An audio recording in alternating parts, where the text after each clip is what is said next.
Daddy, you promised we would visit Santa today. Lisa, Daddy needs to get going, and Mommy needs to get some errands done before he's back. John, let's go. Okay, Mom. Dad, don't be late to pick us up, okay? Alright, kids, I promise we'll go as soon as I'm back. Take care, Susanna. Don't worry about us, sweetheart. Bye. Bye, Daddy. Bye, Dad. Roger hurried out the mall and got into his car. It was a chilly day out. Gusts of wind blew through the air. Snow was piled up on every corner. The skies were dark and gloomy. Everyone was rushing into the mall to do their holiday shopping, expecting the rain would start pouring any minute. Roger quickly pulled out of the driveway and headed towards the highway route through the slippery sleet. The first drops of rain had already started pelting off his windshield. He hoped he wouldn't get stuck in traffic now. Daddy, you promised we would visit Santa today. Dad, don't be late to pick us up, okay? Fortunately, there weren't many cars out on the streets today. Roger pressed on the accelerator and sped down the road. But just as he was to turn around the curb,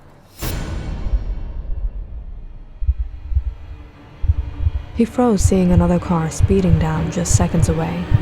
And before Roger could do anything,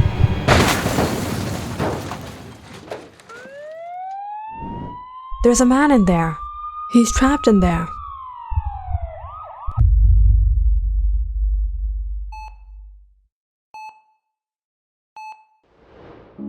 Roger woke up in the hospital. His arms and legs all felt weak as he turned to see a nurse standing beside him fixing his IV. She widened her eyes at him before letting out a smile.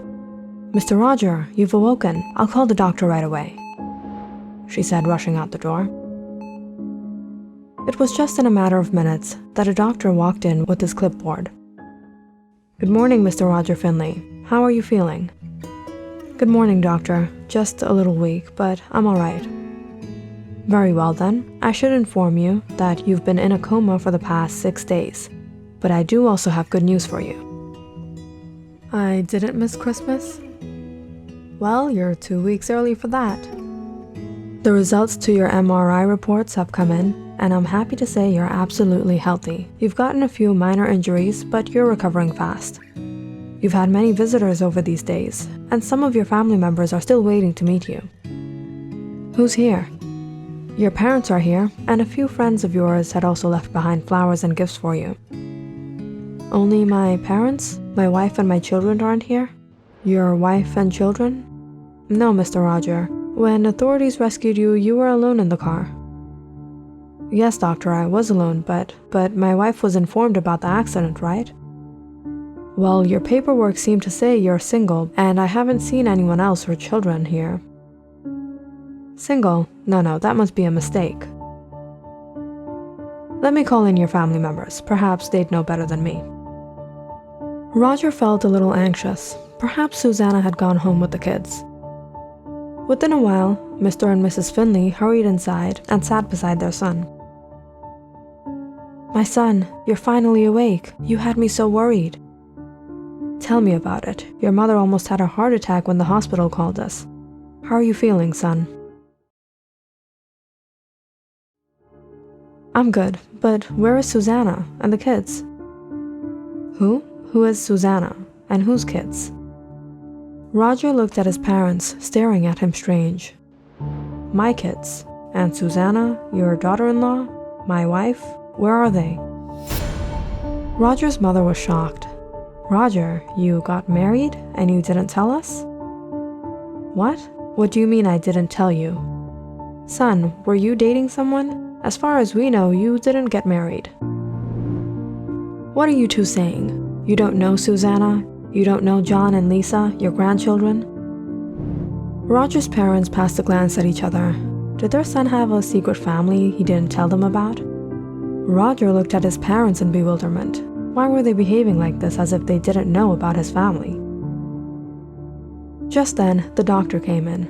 "Mr. and Mrs. Finley, I'm sorry, but visiting hours are over. Roger needs to get some rest." "All right then, son, we'll visit again." "Take care, Roger."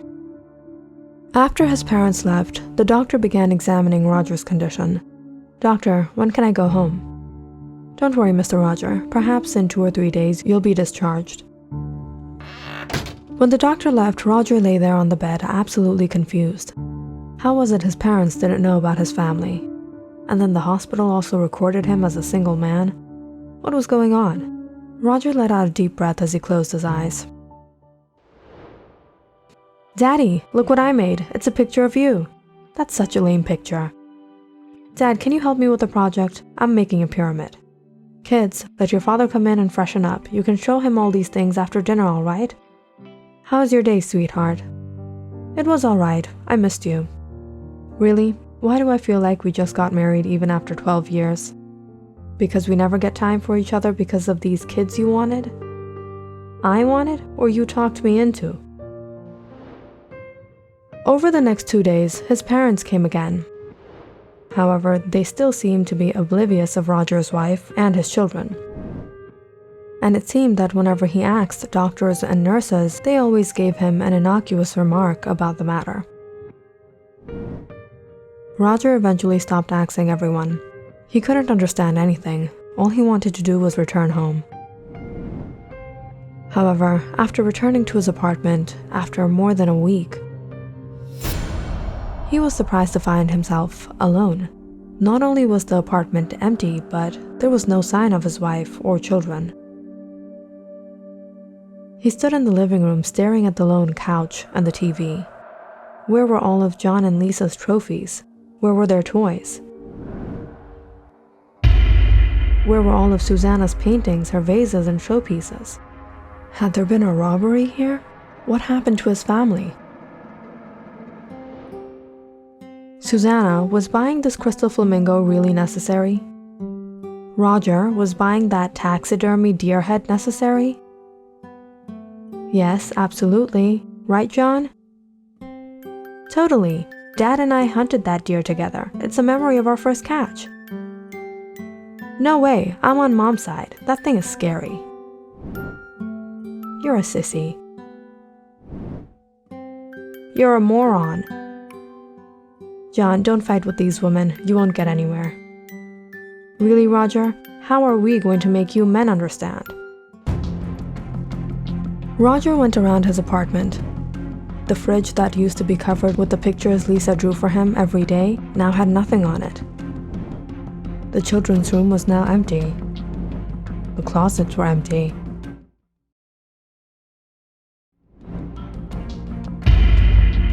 Where were all their clothes, their books, John's skateboard? Roger started to panic. He went to his room and began searching through his wardrobe and drawers. Where were Susanna's dresses, her shoes, her bags? Roger couldn't even find a picture of them. After searching his apartment for hours, Roger anxiously went to the police. "Officers, while I was away from home, my apartment had been robbed and my wife and children are missing." "Missing? Are you sure? Perhaps they've gone somewhere. Not unusual during the holidays. Were there any signs of break-in? What was stolen from your apartment?" "No, officers. Something isn't right. My apartment is near empty now. My children's clothes, their toys, all of my wife's things, it's all gone." It could be possible that your wife moved out with the children. Maybe she's staying at a relative's house. Have you tried contacting them?" "I don't know any of her relatives." "How's it you don't know your in-laws?" "My wife never told me about them. She didn't like speaking about them, and it wasn't an issue for me, so I never pressurized her on the matter." "I see. Were you and your wife in some sort of disagreement?"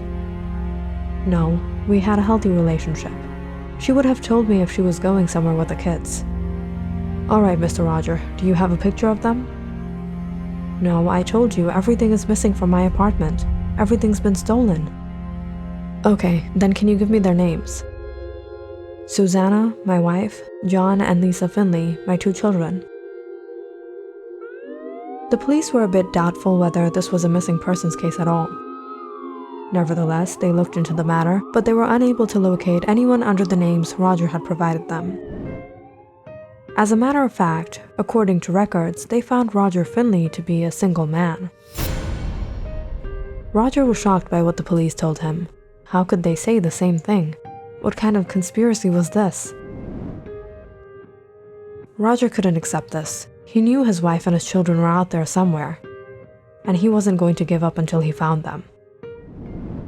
Through the snow and the freezing wind, Roger went to the place he had left Susanna and the kids, the BII Mall.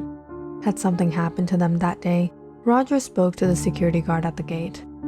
"Mister, I'm searching for my wife and kids. The last time I saw them was when I dropped them here about 10 days ago. Do you remember seeing a woman about this tall? She had brown hair, green eyes. My son, he's 9 years old, and my daughter, she's only 7.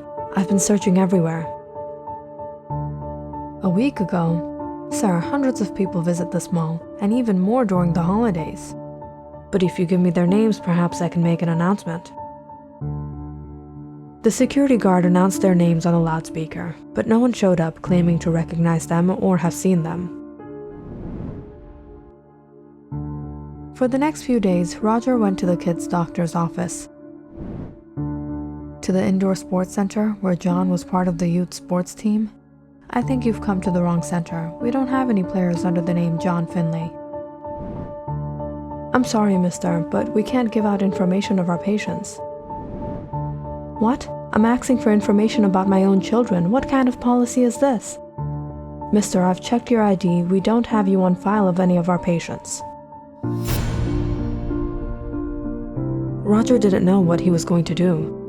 How could his whole family go missing? How could all their records go missing?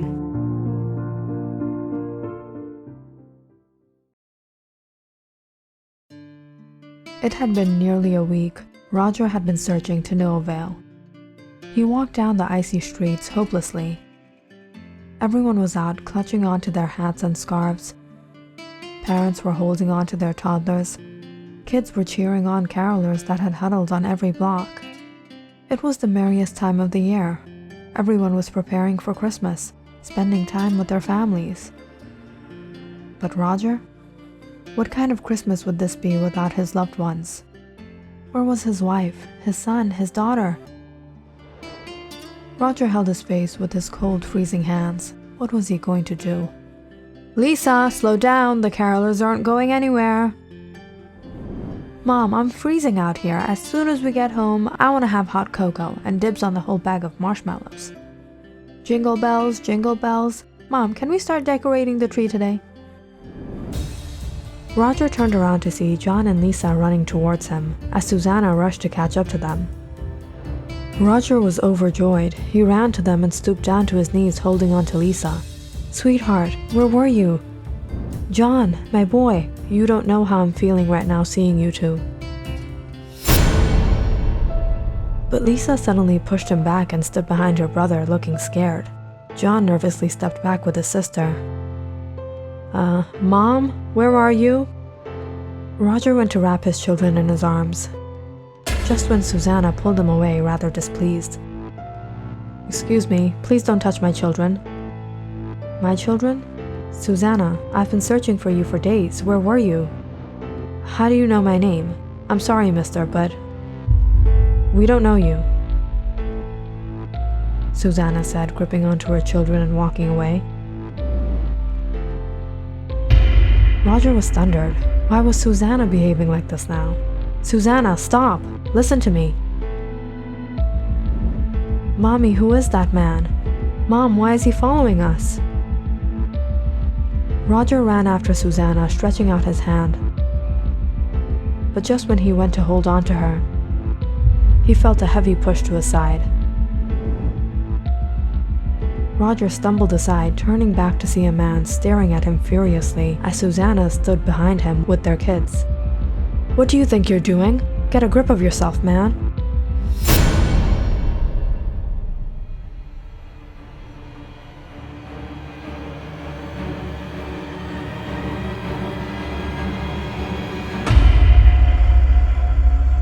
Suddenly, Roger felt an immense pain in his head. This man, where had he seen this man before? He was there that day. "Daddy, you promised we would visit Santa today." "Lisa, Daddy needs to get going, and Mommy needs to get some errands done before he's back." John, let's go. Okay, Mom. Dad, don't be late to pick us up, okay? All right, kids, I promise we'll go as soon as I'm back. Take care, Susanna. Don't worry about us, sweetheart. Bye. Bye, Daddy. Bye, Dad. That day, just before Roger was heading out the mall, he had stopped to watch this family, admiring them, seeing them put a smile on his face. As he was returning home, he kept remembering them, wishing that he had a family like that of his own, imagining himself as part of that family. That was when he suddenly got into the car accident, causing him to go into a coma. It was in those days he had been unconscious. His mind continued to dream, processing the last of his thoughts, the last of his memories.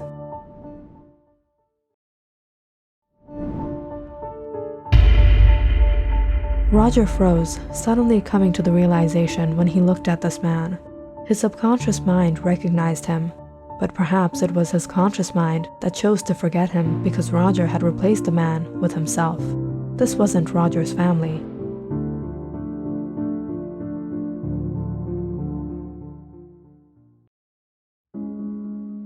Doctor, Roger isn't married. We're sure of it. He doesn't have a family, but he's been telling us as if he's been with them for years. Mr. and Mrs. Finley, these memories of his family that he speaks of are nothing but false memories. It's known as confabulation. Sometimes this happens with patients who have been in a state of coma after a traumatic injury or accident.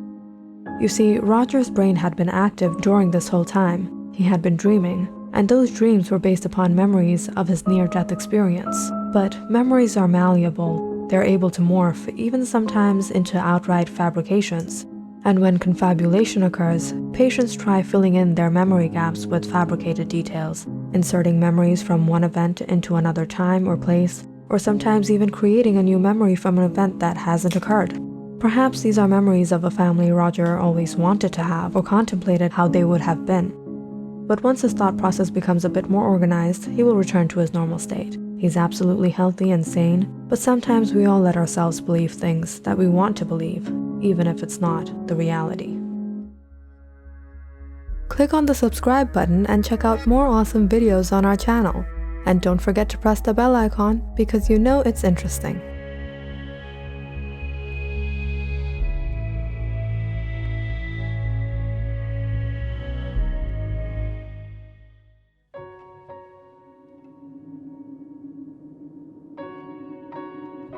Caught some fish yet, Lehman? The winds are starting to pick up again. Looks like today's a lucky day. I caught 4 of them. Wow, I wasn't expecting so many. I'll go get the equipment set up. Milton Morey, Harold Lehman, and Emily Wagner were 3 geologists from the BII laboratories in Washington, USA, who were chosen to conduct a field research project in the Antarctic. In recent times, our scientists here at the laboratory have been looking into major climate changes in the Antarctic. Sea levels have risen significantly, causing a global threat.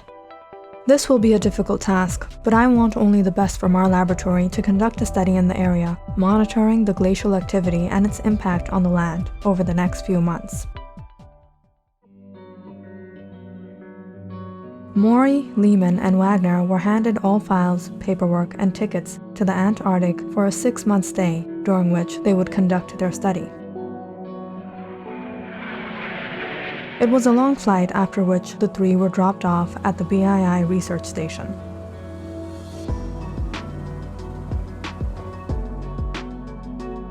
I never even imagined getting a chance to come here. Wow, this place is amazing. It sure is, but it can also be very dangerous. There are no stations for miles to come, so you won't be able to return as conveniently as you may be thinking. Since you're all going out on a field study, you must carry these devices with you at all times. You'll be able to communicate with us back here, just in case of emergencies.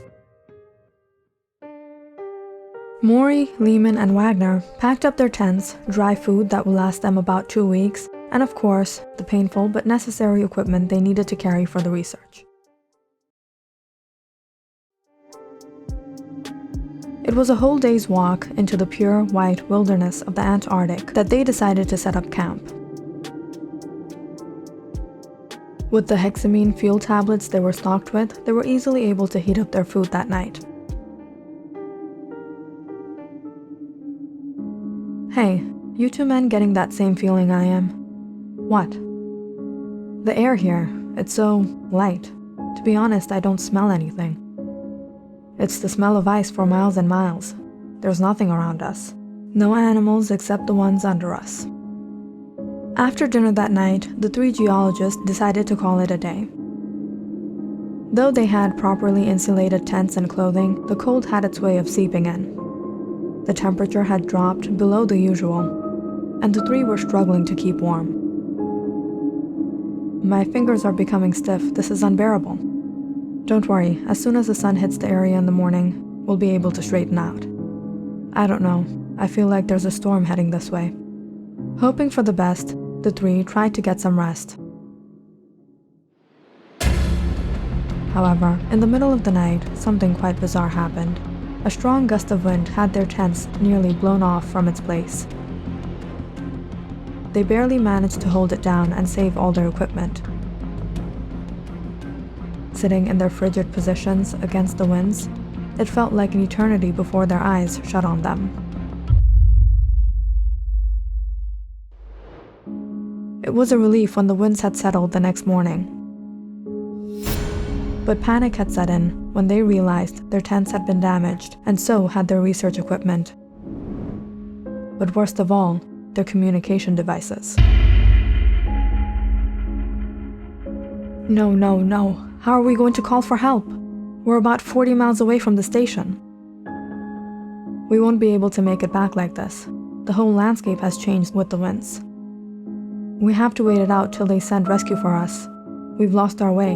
The GPS isn't working either. We can't randomly walk out here. Maybe I can try fixing this. If we manage to get a signal for even a minute, we can send a message back to the station. But no matter how much Lehman tried tinkering with the devices, he couldn't get it to work. The first night was awfully difficult for all of them. They weren't used to the weather, nor to the strong winds, and the tents weren't of much use now. The three decided to find a better place where they would be able to block out the winds. The next day, Lehman and Wagner broke their tents and prepared a makeshift shelter, while Maury went out to search the area. Far out in the distance, he could spot some birds. If he could hunt one down, this would come in quite handy. He took his hunting gear and set out. It was a 30-minute walk to the snow-covered Antarctic tundra. Maury gave his best, trying to keep still, targeting the birds perched up on the icy glaciers. As he squinted his eyes, he suddenly noticed something move in the landscape. He quickly got up and ran towards that direction. But there was nothing there. Maybe just another one of those birds. Maury climbed up the glacier to get a better view of the place. Nothing but ice for miles. However, he noticed something quite odd. Foot tracks like that he'd never seen before. He returned to the others some hours later. The three managed to build a fire for the night and met some relief through the harsh winds. When do you think they'll send for help? Maybe there's been a problem with the signal at the station as well. The storm has been rough for the past 3 days. I don't think we have any hope till the weather clears out. We might be here for days. We have to find a better way to ration our supplies. Up till this point, the only good news was they had food on hand, but when 3 days passed by, they were down by half their supplies. Maury and Lehman attempted to ice fish. It took nearly the whole day to make one catch, and they exhausted more energy than the little food they caught gave them. I saw these footprints out in the tundra the other day. Quite strange, don't you think? Strange footprints. Maybe there are animals around here. Then we're better off hunting those. I don't know. They were huge. I'm guessing it has to be a bear. Or the abominable snowman? Wagner chuckled. Not exactly. The folktale originated in the Himalayas. The natives called it the Yeti. Then, what is it exactly? The sightings are rare and certainly mysterious as hunters, hikers, and people like us stranded in the snowy wilderness start feeling like someone is watching them. But they turn to see nothing but the markings left in the snow. Those not caused by larger lumps of snow or stones falling from higher grounds, maybe bouncing across the slopes. That's only what the brave ones among the witnesses would say to hide their fear. But there isn't quite any excuse left to make when they follow the Yeti's footprints, nearly double the size of yours, until curiosity leads them standing in front of a large, white-furred, ape-like creature, ready to strike at any moment. Like the Bigfoot. We heard these folktales growing up in the US. Roughly 6 to 9 feet tall, covered in hair, the creature's footprints are claimed to be as large as 24 inches long and 8 inches wide. Some even have claws. And who could forget the Sasquatch? Call it Sasquatch, Bigfoot, or the abominable snowman. All cultures have it. You know what that means, right? Everyone has seen it at one point or the other. We don't know much about these creatures because those who have encountered it haven't survived to tell the tale. They say one blow can kill a man in seconds. Nonsense. These are nothing but child stories. Sure it is. All right. It's getting late. We should get some rest. Let's hope tomorrow we can find a way out of this. The nights continued on with strong howling winds. The three barely got any rest. Though seeing the sunrise the next morning, bringing those warm rays of sunlight, seemed like the best possible thing they could experience at the moment. Maury decided to head out and explore the area while Lehman stayed back trying to catch some fish. Wagner worked on collecting some samples that she hoped she would have the fate to bring back with her.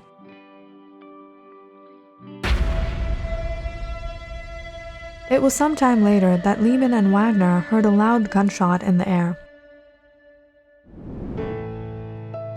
They ran in the direction Maury had gone and found him running off towards the tundra. "Where are you going?" "I saw something there. It was some sort of beast. It must have been the one that left the footprints the other day." "Hold on, Maury, stop." "What?" "I was trying to hunt down some birds when I spotted the thing. I can't explain it. It was white, walking on both legs." "Are you serious, Maury? You're hallucinating. You need to eat." "No, I'm not. I shot it. It can't go far like this," Maury said, rushing off. Lehman and Wagner ran after him until they all stopped,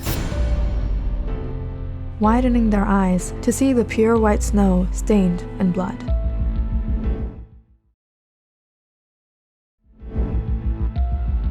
"I knew it. I knew I saw something. It was here." "Yeah, the most logical explanation seems to be that you injured a polar bear."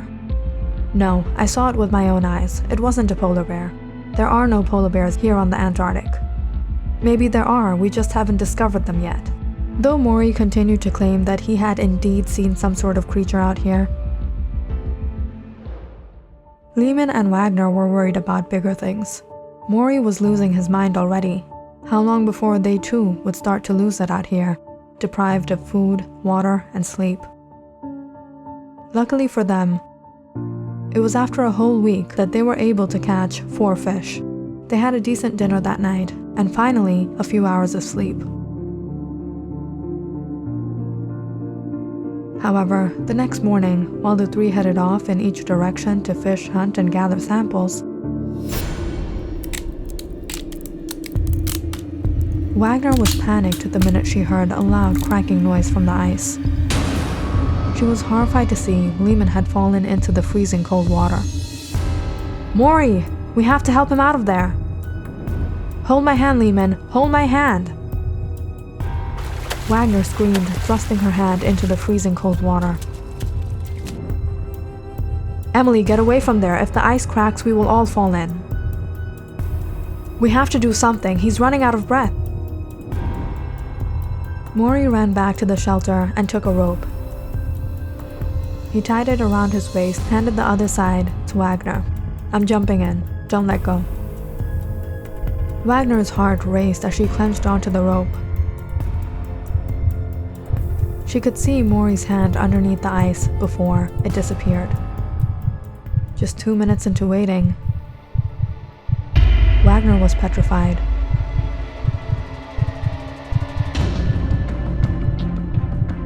She ran to the hole, trying to spot them.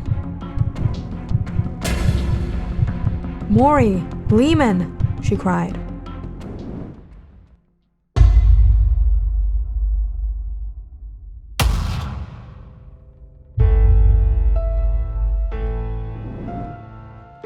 Wagner pulled up Lehman as Maury got out of the icy water. Lehman was unconscious, and Maury felt like his life was being drained out of him. Wagner just barely managed to help the two men back to the shelter. She attempted to heat up the last of their tablets, preparing the remaining food and a fire. However, the relief did not last long when the night began. The three were wearing clothes drenched in ice-cold water. No matter how hard they tried to keep warm, it was impossible outdoors in these strong winds. "We aren't going to make it." "No, it's just a night. The sun will rise again tomorrow." "Stop it, Emily. He's right. We're all going to die out here." As the winds picked up, the three began to have trouble breathing. No one was in any condition to move nor speak. Maury could barely see anything anymore as everything began to fade in front of his eyes. Is this what dying felt like?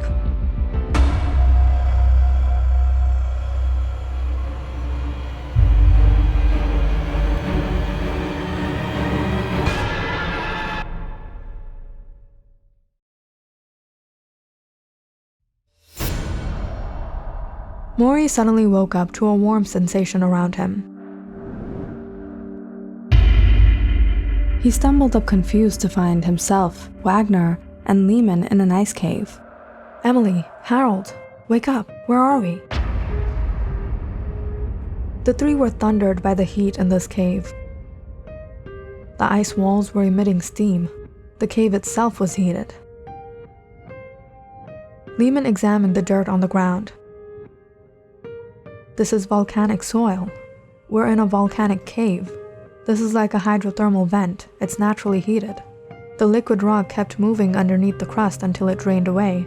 The steam produced must have formed these tunnels below the surface over hundreds of years. We're only separated by this thin layer of ice above us. This is amazing. Hold on a minute. This must be the reason behind the rising sea levels. Volcanic activity beneath the Antarctic glaciers? But how did we get here? And all of our things? This fish? Who left all this fish?" "I saw him. It was him. He brought us here."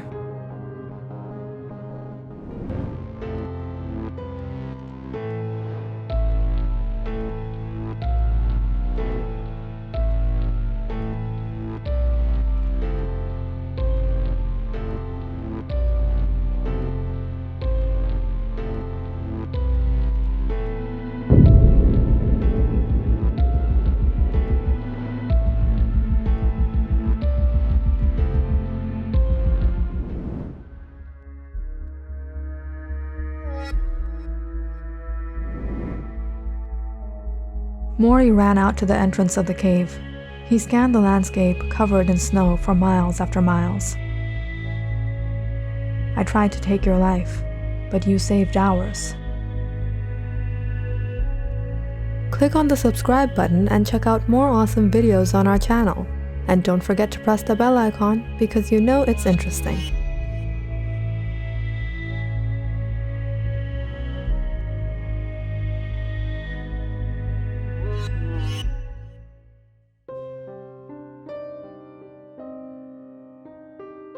It was just around the end of December. The weather was becoming colder day by day. The sidewalks were covered in snow. Everyone clutched onto their coats and jackets, shivering as they walked down the street. One cold evening, a businessman walked out of his office. He was done for the day and was heading home. He locked the door and walked down the sidewalk. As he walked, he noticed a young boy sitting at the curb The boy was dressed in a pair of faded shorts and a ripped shirt, rubbing his arms trying to stay warm. As the businessman walked up to cross the road, the young boy jumped closer to him and shouted, "Mister, give me a penny." The businessman was annoyed. He shrugged and crossed the road. "Leave me alone." His car was parked a few steps ahead. He took a glance back to see the boy and hurried to get into his car and soon drove off. The businessman had worked hard to carve out a successful career for himself. It was tough in the beginning, but now he was well-to-do and had absolutely no worries for the future. He had loads of money stored in the bank. He had a couple cars in his garage and a huge cozy house where his wife was waiting for him. Despite all the wealth and success, he never spent any money in charity or for someone in need, unless it was somehow in his benefit. He'd say, "People need to learn how to work hard."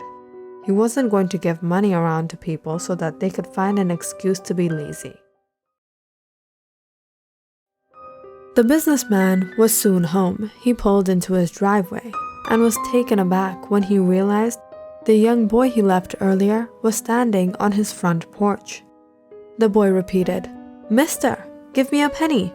The businessman was enraged.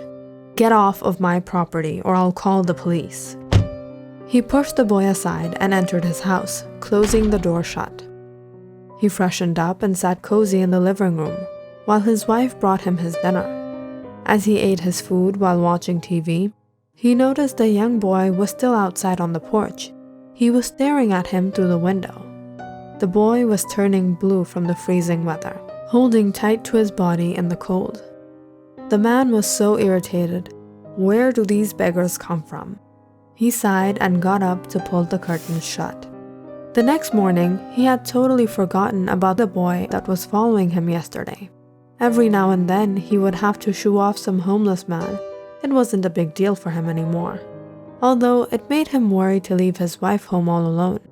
He thought of securing the locks on his house and maybe installing some cameras and a security alarm system. Whilst arranging all these thoughts in his head, he opened the door. He found the boy was still there. "Mister, give me a penny." This time, the man ignored him. He double-checked his lock and headed to work. As he started his car, the wheels spun in the snow, covering the boy in icy, muddy sleet. The businessman had a busy day. He was awfully tired by the time he reached home. And when he got home, instead of being relieved, he became even more annoyed. He found the boy waiting for him at his porch. Angrily, he got out of his car and he fumbled through his pocket. He took out the copper coin and threw it at the boy. "Here's your damn penny. Get out of my sight," he yelled. Without a word, the boy searched the snow for his penny and picked it up and left. The next day after work, the man thought he would see the boy again. He was afraid the boy would be after him, begging for money all the time now. Giving that penny was probably a mistake. He walked out of his office. Luckily, the boy wasn't there. He hurried into his car to head home. He had his fingers crossed as he turned around the curb to his driveway. The boy wasn't there either. He felt relieved.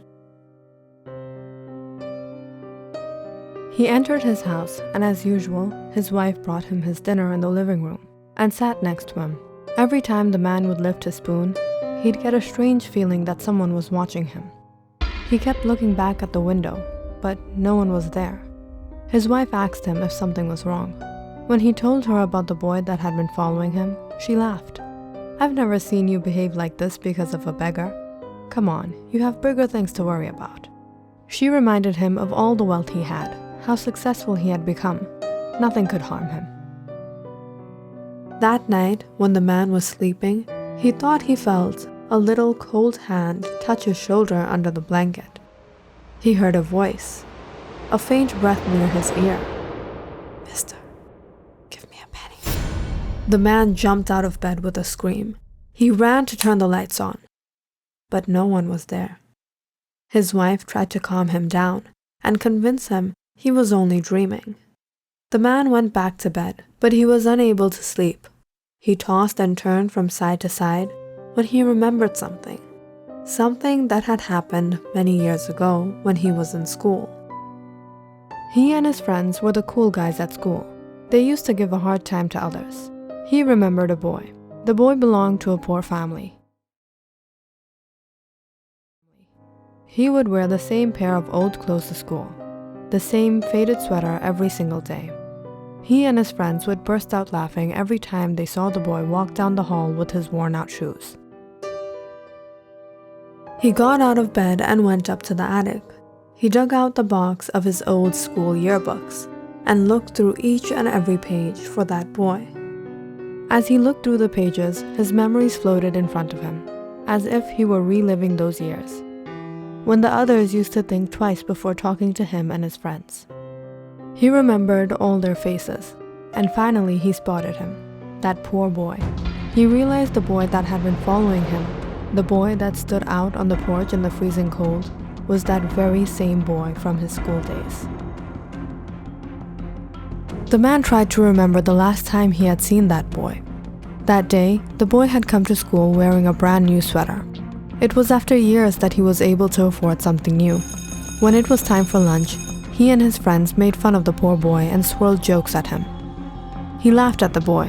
"What are you doing in this cafeteria? Haven't you spent everything on that sweater? Your pockets are empty. Now your family won't be able to put dinner on the table tonight because of that brand new sweater of yours. So sad." Hearing what he said, everyone in the cafeteria began to laugh out loud.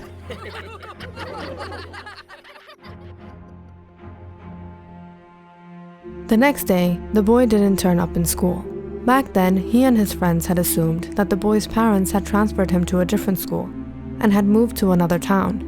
They couldn't afford to send their son to that school anymore. But that day, as he stood in the attic staring at the boy's picture, he realized what he had done. The man was terrified. He couldn't sleep the rest of the night. When morning came, his wife served him breakfast, but he had lost his appetite. He didn't eat a single bite. He wore his coat and slowly opened the front door. He saw the little boy waiting for him on the porch once again. The man was having difficulty breathing. His heart rate was increasing. The boy stared at him, quiet. The man fell down to his knees. He grabbed the boy's feet and begged for his forgiveness. "It was a long time ago. We were young. We were kids. It wasn't my fault. What do you want from me?" The boy just stood there staring at the man. The man pulled out his wallet. Shaking, he pulled out a wad of bills and gave it to the boy. "Here, it's all yours. This is all the money I have in my wallet." Without a word, the boy took the money from the man's trembling hands and left. That evening, the man was feeling much better. His conscience was clear. He regained his appetite and had his dinner. While he had his dinner, his wife sat next to him. She told him that one of his friend's wife had called today and informed her that her husband had passed away that morning. The man was shocked to his core. It was his childhood friend. It was one of the friends that would be with him all the time. That friend of his was of his age, and the last time he had met him, he was quite healthy. He asked his wife if she knew anything about how he had passed away. She told him she didn't know, and the family had asked them to come to the funeral the next day. The next day, the man and his wife stood amongst his friend's family members, all shooken up by the tragic loss. His friend's wife came to him and wept. "Before he left us, he wrote a new will. He gave away all his property, his possessions, his wealth, his house, everything to charity. He passed away so suddenly. He suffered a severe heart attack. I found him laying on his office floor. He was still holding the pen in his hand. He left nothing for his own family. How will I take care of everyone like this?" The man tried to console the woman and told her to call him if she ever needed help. The man couldn't understand why his friend would suddenly change his will, and he didn't recall his friend having heart disease either. As far as he knew his friend agreed with him when it came to giving out money in charity. He never even saw his friend sparing a nickel to drop into a homeless man's coffee cup. The man was awfully stressed. He couldn't make sense of his friend's end. Thinking of all the possible explanations, he drifted off. In the middle of the night, he woke up feeling thirsty, so he went down to the kitchen to have a glass of water. He rubbed his eyes as he walked down the stairs and stopped in front of the kitchen doorway. In the light of the moon, he could make out a small dark figure in the kitchen. As he stood by the doorway, the figure stopped and stood still. A voice whispered in the darkness, "Give me a penny." And then it clicked to him. That friend of his that passed away was from the group of boys that used to make fun of that poor boy with him. Had he also seen the same poor boy after all these years? Was this the reason behind the sudden heart attack? The man pulled his hair. He couldn't take it anymore. He was panic-stricken. His blood was running cold. He grabbed his coat and his keys and ran out the door. He drove to the nearest bank and took out all his savings. He sold his house, his furniture. He even sold his wife's jewelry. He put all the money, the gold, the silver, the jewels, into a bag, every penny of it, and waited. He waited for the boy. The man went out the next morning. He walked the streets. He went to his office. He stood by the curb, waiting for the boy. Later that day, the boy stepped out of an alleyway as the man was walking home. The boy said, "Mister, give me a penny." The man ran into his house and dragged out the bag. "Here, this is every penny I have. Take it and leave me alone." Without a word, the boy picked up the bag and left. Things became very difficult for the man financially, but he was relieved for having amended the wrong he did in the past. He was content in his heart, although he was now living on the street. He had a few coins in his pocket, and he didn't know if he would be able to have dinner that night. That night, he found an alleyway empty. Someone had thrown away a blanket. He wrapped himself in the dirty blanket. It wasn't enough, but that's all he had now. He laid on the ground, still shivering. It was pretty late. Everyone was at home. Only a few cars drove by. It was quiet enough for him to sleep. Suddenly, he heard some footsteps in the alleyway. Out of the darkness came out the boy. The man sat and looked up at him. He cried, "I gave you everything I had. Everything. I have nothing more to give you. What do you want from me?" The ghost boy chuckled and said, "No, mister. That's not all. Here, let me see what I have in my pocket. A penny. Take this. Go buy your lunch with it. As a matter of fact, feed your family with it."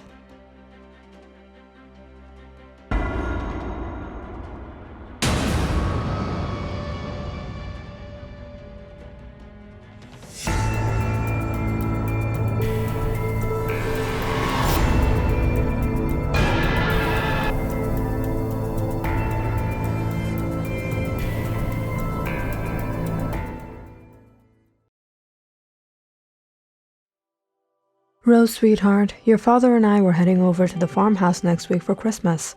We're going to barbecue this year. Your sister is coming over too. It's not going to be complete without you and Bruce." A barbecue? In winter? This was Dad's idea, wasn't it? "Yeah, it's going to be a lot of holiday fun. I already told your dad you're coming." "What? Why would you tell him that? I didn't say..." "Did I just hear your mother say barbecue? Tell her we'll be there." "All right, Mom, we'll be there." "Didn't we have plans next weekend?" "Forget about plans. I'm not missing out on that delicious sizzling smoked beef brisket and your mom's homemade steak sauce. Nothing beats that for Christmas." "I don't get you, men. Barbecue out in the cold? It's literally winter wonderland outside." This was Bruce and Rose's first Christmas together after their marriage. They were planning to spend the holidays in their small apartment in Topeka, Kansas, just until they received an invitation from Rose's parents. After their younger daughter Lily moved out for college, and Rose was of course living with Bruce, Mr. and Mrs. Bennett were feeling homesick in their now quiet house. And what better way to celebrate the holidays than to get together at the old farmhouse where the kids grew up in Cottonwood Falls. Bruce and Rose were more than happy to join. But before they would go, they needed to go shopping for Christmas gifts. Loads of them. That's when Bruce borrowed his brother Mark's pickup truck and happened to mention the trip. And Rose in turn invited Mark to join. Mark had heard many stories about the farmhouse and Cottonwood Falls and wished to visit the place. And so, on the next Friday afternoon, they all packed up and headed out for the weekends. "Rose, you're here!" "Lily, where's Mom and Dad? I miss you guys so much." "They're inside. Where's Bruce?" "Oh, he's coming with some bags." "Mark, I didn't know the firefighter was coming too. What's up, man? And Bruce, don't tell me you got all those gifts for me." "I'm good. How are you? How's college going? I heard you got accepted to BII." "Whoa, whoa, whoa. Hold your horses. There's still 12 days till Christmas. You get one every day." "Do I really look like a kid to you?" "Please, freshmen are kids." Upon hearing their voices, Mr. and Mrs. Bennet rushed out to greet them. "Bruce, Rose, what is all of this? You two didn't have to." After a grand welcome, the family huddled out to the backyard, where they were instantly overwhelmed with the smell of smoked sausages, grilled corn, and coleslaw. The picnic table was arranged with a ton of pies, cakes, and pastries, and a nice, cool pitcher of pink lemonade. And the backyard, well, it was covered in snow. "I hope you guys are hungry. I didn't make much, but I did make that brisket you enjoyed for Thanksgiving." The one that Bruce cried after eating on Thanksgiving? Oh man, I'm getting the camera ready for this one. "Dude, you cried?" Mark chuckled. "It was tears of joy. Sheesh, just wait till you try it out. There's something in that recipe." The skies were getting dark, and it was of course chilly out here. Mr. Bennet, Bruce, and Mark started gathering some firewood to set a bonfire right in the middle of the backyard, while Rose, Lily, and Mrs. Bennet arranged the food, and the whole family sat round about at the table. Looking at all the food, Mark elbowed Bruce. "Are you sure you want to have all of this? Remember what happened last time?" Rose furrowed her brows, asking, "What happened last time?" "What? You don't know about this? Bruce pooped his pants this one time." Bruce widened his eyes in embarrassment. "What are you doing? What are you talking about?" "Sweetheart, don't listen to him. It was a long, long time ago, and it's not even true." Mark snickered. "Yeah, it happened a long time ago, and it's definitely not true." "Rose, it was a long, long time ago, like almost 2.5 years ago. Caveman era to be precise. There was no shame in it, that's how people went back then." Lily choked on her drink. "No way, Bruce really pooped his pants." "No kidding, he's not just lactose intolerant, he has a whole lot of other issues." "Thanks for your concern, brother," Bruce sighed. Boy, was Mark going to pay for this when he got home. Everyone was laughing. This was so embarrassing. Until Mr. Bennet came in to save the day, patting Bruce on the back. "You all are laughing at this. This is nothing. Let me tell you what happened to me." It was a cold, dark night, many, many years ago. The night of my mother-in-law and father-in-law's 25th marriage anniversary. "Oh, Paul, not again. What happened? I want to hear this story." Ruth and I were newly married at the time. We were invited to a grand party for the occasion. There were lots of guests, wonderful arrangements, wonderful food that I excitedly dived into. Little did I know that half an hour later, I was going to end up with these horrible cramps in my stomach. That was the worst food poisoning experience of my life, and I'll tell you why.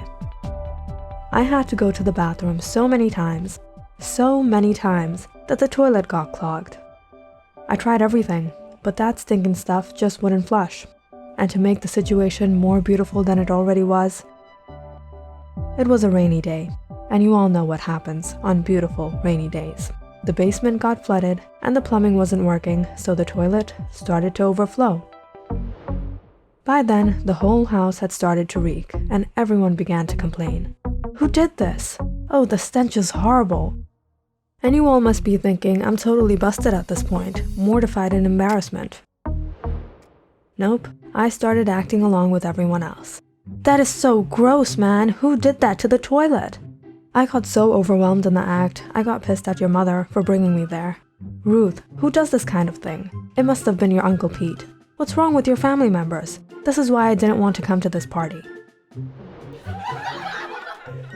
Everyone at the table laughed out as Mrs. Bennet shook her head. Poor Uncle Pete was innocent all along. Now enough stories about unusual bowel movements, the food is getting cold. Everyone enjoyed the food to the last crumb on their plate. As Mr. Bennet went in to bring out the drinks, the family sat around the fire to warm up. So Mrs. Bennet, I was wondering, was this where the accident took place? Excuse me? What accident? The accident from which Rose got that scar of hers. Scar? Rose, when did you get a scar? Mom, the scar I got from the house fire when I was little. I was trapped in there for quite some time before a man jumped in and brought me out. It was terrifying. You silly girl, you're still telling people that story? That's just your birthmark. When you were younger, you made that story up about it and told whoever asked you. What? Why would I make that up? It's not a story, Mom. I remember clearly when the house was burning down and I was trapped inside. I got really injured that day. The man brought me out in blankets and then I fell unconscious. I don't remember anything after that till I woke up in the hospital. How can you not remember this? No, Rose, what are you saying? Nothing like this happened. Let your father come. Ask him. All right, let him come. He'll tell you. Mr. Bennet finally came and sat when Mrs. Bennet caught hold of him. Would you believe your daughter still shares that story about the birthmark? What? Really? The silly house fire story? I thought that phase was over. Parenting never ends, does it? I'm serious, Mom. Why are you two denying it? It really happened. Why are you being stubborn, Rose? Just give it up. No, I'm not making this up. All of a sudden, the happy, friendly atmosphere got a little tensed. Bruce and Mark were confused upon what was happening. Mr. Bennet just came in between a heated argument and was caught off guard. Rose was angered, wondering why her parents were denying the accident, and Lily was stuck in the middle of it all, trying to figure how to lighten the mood. Mom, you always do this. Something so traumatic happened in Rose's life and you don't remember it, but when it comes to my life, there are things that never, ever happened, but you got so angry and created a big deal out of it.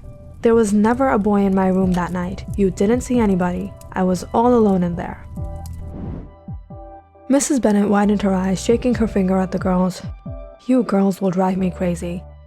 And Lily, don't try to play games with me now. I saw that boy with my own eyes. As soon as I walked in, he ran off out the window in his trunks. Stop it! This isn't a joke. I'm serious. There was a fire, Lily. Yeah, that's what I said. Mom's always mixing things up with what happened and what didn't. That night, things definitely didn't turn out as expected, especially for Rose and Mrs. Bennet. Everyone else was just trying to not raise the topic and hope the two women would soon forget. Everyone except for Mark. Mark was quite intrigued by Rose's story, because throughout the years of working for the FDBII, the BII Fire Department, he actually read about an incident just like the one Rose had mentioned. That was actually the reason behind wanting to visit Cottonwood Falls. He lay in bed wondering how Rose had such vivid memories of the incident that, according to her parents and even Lily, even if she wouldn't admit it, didn't happen. The next morning, Mark went to the local library and searched through old news archives from Cottonwood Falls. It was after a few hours that he finally stumbled upon the news article he had heard of. But as he read through it, he was shook how the account matched that with Rose's story. March 14, 1965.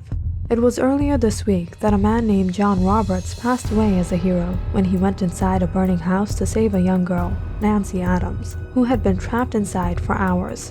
The house was falling into flames as the man brought the unconscious girl out wrapped in blankets, while he himself was in a horrible condition.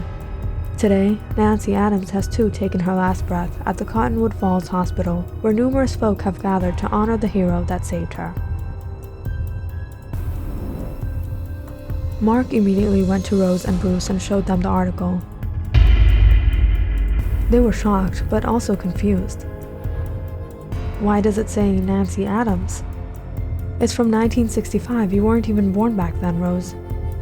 That's the thing, how could she know the story? It's not like she said it for the first time yesterday, she's been saying it since she was a child. After a little research, Mark found out the address of the house. It wasn't too far from the Bennett's farmhouse, but it was now left to nothing but ruins.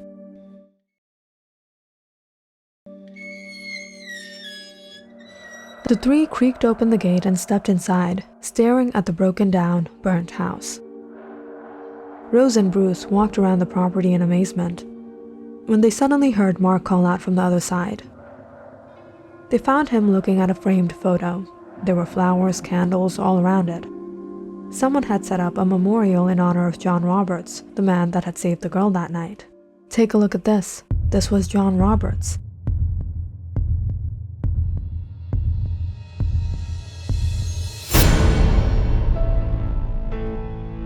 Upon seeing the picture, Rose suddenly froze.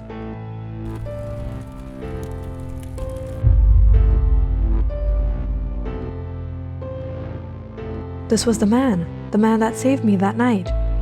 This man passed away in 1965. It's not possible, Rose. How could you have seen him? No, it is possible. I've been pondering on this for quite some time, and there's only one explanation. What Rose remembers is not a memory of hers in this life, but perhaps of her past life, the life of Nancy Adams. Click on the subscribe button and check out more awesome videos on our channel. And don't forget to press the bell icon because you know it's interesting.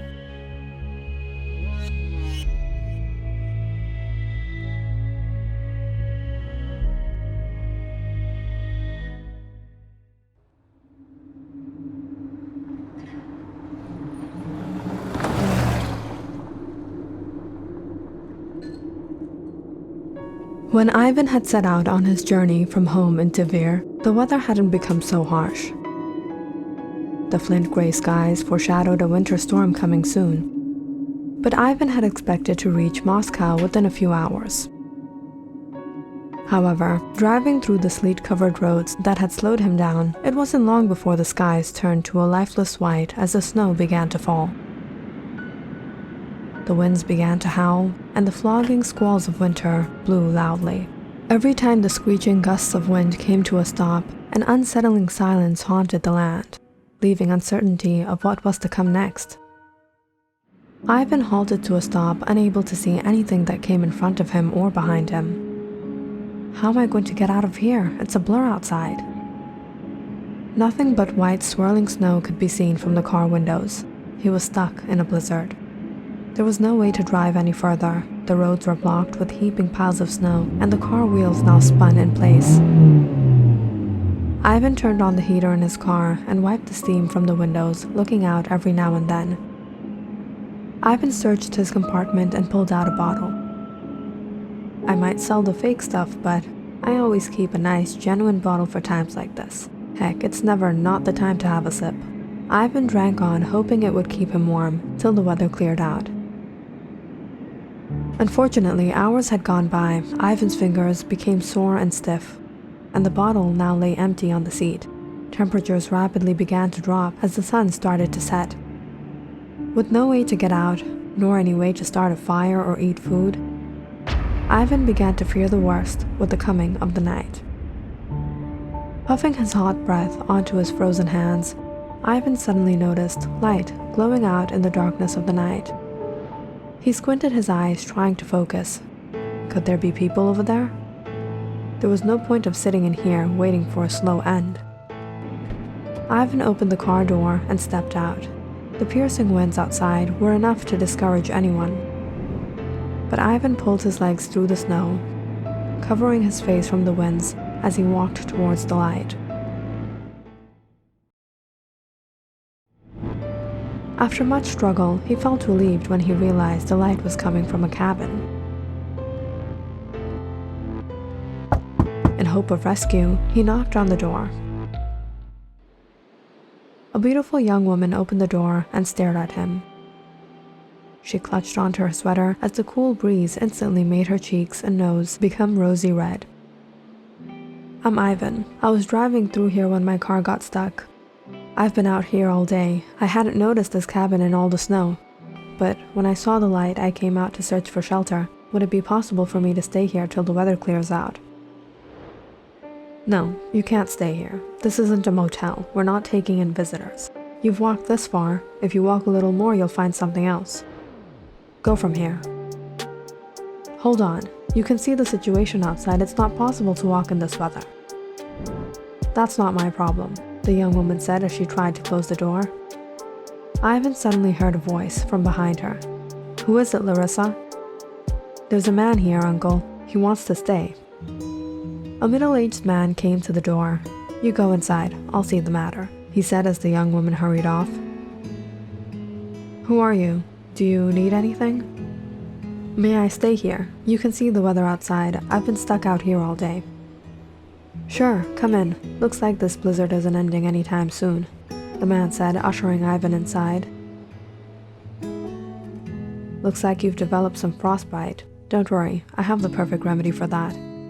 I'm Dr. Baranov, and this is my niece, Larissa. We actually came here for work, but got stuck here as well." Ivan sat down on the wooden chair by the fireplace as he looked around. This was a doctor's chamber. He could barely see a table and some equipment covered by a curtain to the other half of the cabin. "Larissa, could you prepare some hot towels for the man?" Dr. Baranov said as he poured a drink and brought it to Ivan.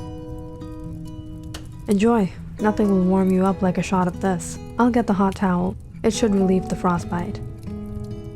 "Thank you," Ivan said, gulping it down all at once. As he warmed up, he could hear Larissa murmuring to her uncle behind the curtains. "Uncle, we're stuck in here in this weather, and now we'll have to share our provisions with this stranger. Who knows how long till the blizzard ends? Larissa, don't be unreasonable. It's only a matter of a few days." Dr. Baranov came out and sat beside Ivan. "It's very considerate of you to allow me to stay." No, I'm a doctor. It's my duty. How could I let you go? No one would survive in this weather." Ivan quickly peered a glance at Larissa, who was sitting on a stool by the window, folding her arms.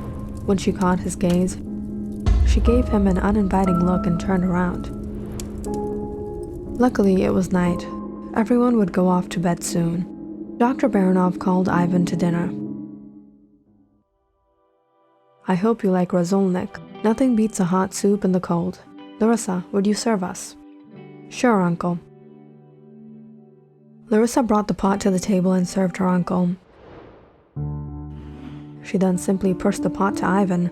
"The ladle is hot," she scowled before sitting down to eat herself. Upon seeing Ivan's discomfort, Dr. Baranov went to serve him. "That's all right, I'll take it myself." After dinner, Ivan got cozy by the fireplace. "Ivan, we were really not prepared for this, but we're all trying to manage here. It's not much, but here's a blanket for the night." "That will be all right, Doctor. My jacket will be good enough." "Then I'll take it, Uncle. He doesn't need it," Larissa said, taking the blanket and walking off to the other side of the curtain. "Don't mind her. If you need a blanket, just let me know." No, I'll be fine." Ivan couldn't wait for this blizzard to end. He had no wish to stay here unwelcomed.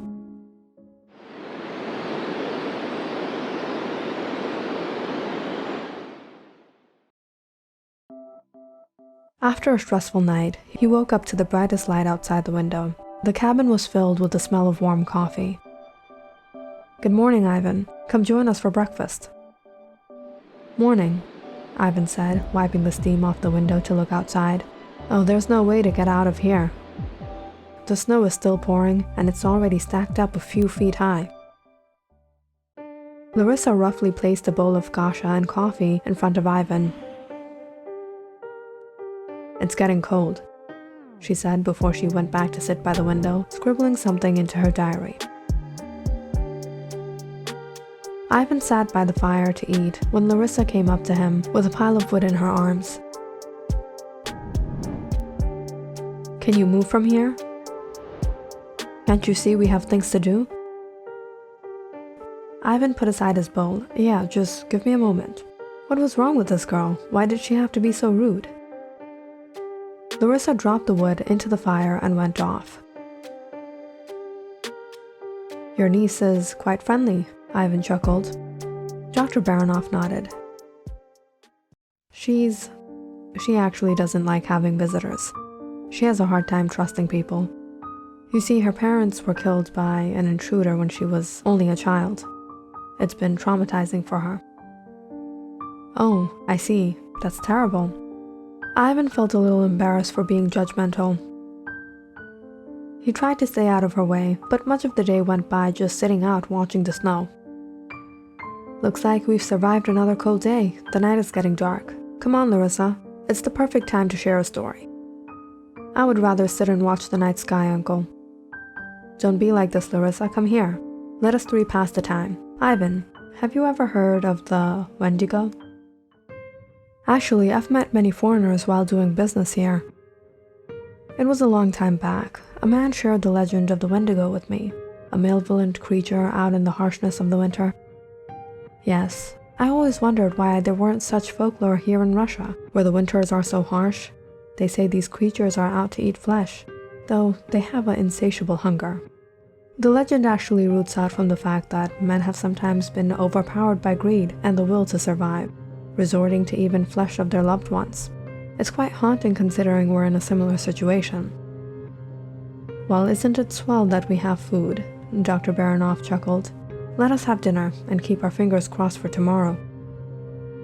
Ivan was feeling a little better after passing some good time with Dr. Baronoff. However, Larissa was sitting there with a pout the whole time. That night, Dr. Baronoff offered to cook roasted potatoes and meat. Ivan had been starving. The cold really sucked out all the energy even without doing anything. The meat and potatoes really worked miracles in keeping him warm. And surprisingly, Ivan fell sound asleep that night. But it was sometime in the middle of the night, he was disturbed by a strange noise. All of a sudden, he had trouble breathing. Ivan opened his eyes, horrified to see Dr. Baronoff pressing a cloth to his mouth. His arms and legs had been tied. Ivan tried to yell out, but it wasn't before long. Everything started to go black.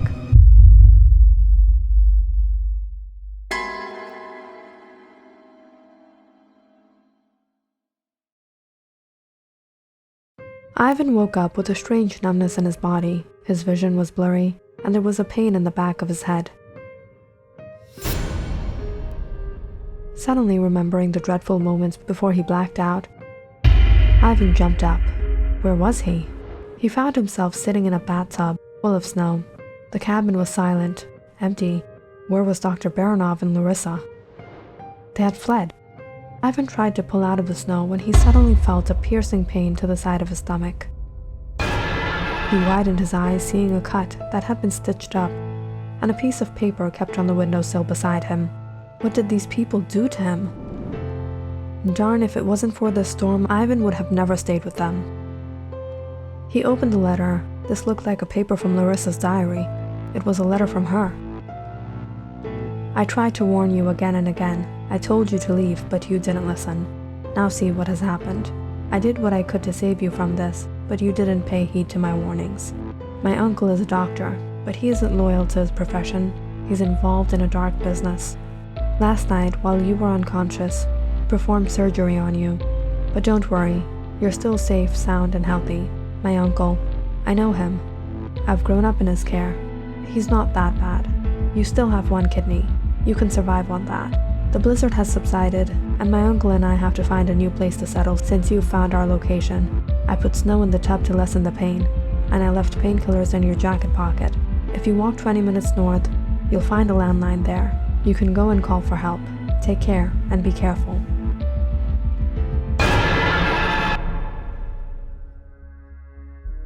Click on the subscribe button and check out more awesome videos on our channel. And don't forget to press the bell icon because you know it's interesting.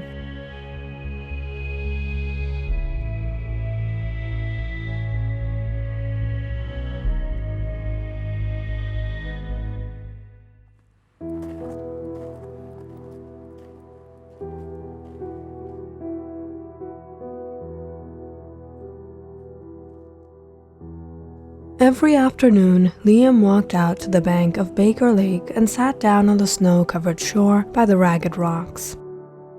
The weather was chilly year-round in the small coastal town in Nunavut, Canada. Despite the harsh weather, there wouldn't be a day Liam wouldn't come out here. He would sit in the cold, clutching onto his jacket, watching the waters covered in a thick layer of ice. When the sun would set, Liam would get up and drag himself back to what he now called home. Liam's father had passed away when he was a child, and after his mother's demise, Liam's uncle had taken custody of him.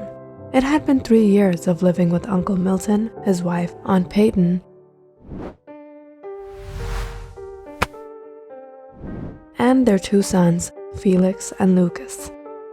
"Loser, you're so gonna be busted. Yeah, you forgot to clean up the mess you made in your room. Oh wait, no, the mess we made in your room. Have fun, dimwit."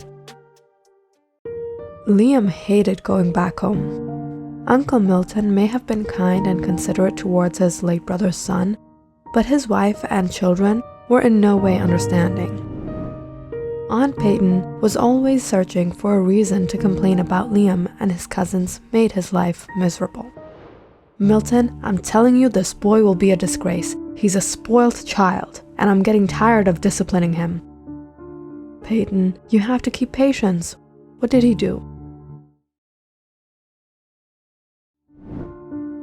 "What did he do? What doesn't he do? He's a horrible student. He's disobedient. He's always running away from home, sitting by that lake. Who knows what kind of people he's been mixing with?" "Peyton, take it easy. Just try to understand what the boy is going through. He has no one but us." "But Milton." "I don't want to hear it, Peyton. Take care of the boy." Since the complaining didn't work, Aunt Peyton spent each and every moment trying to make Liam's life difficult. "Liam, take out the trash and go bring out all the firewood from the shed."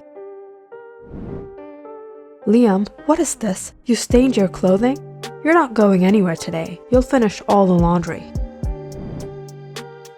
"What have you been doing instead of finishing your work? What is this? Give that to me. You're not getting this back." "Aunt Peyton, please, no. My mother gave me that pocket watch. It has her picture in it." "Forget about your mother. You have no mother anymore. Focus on your work or I'll rip this up and throw it away." "You want it? You want it? Why don't you catch it?"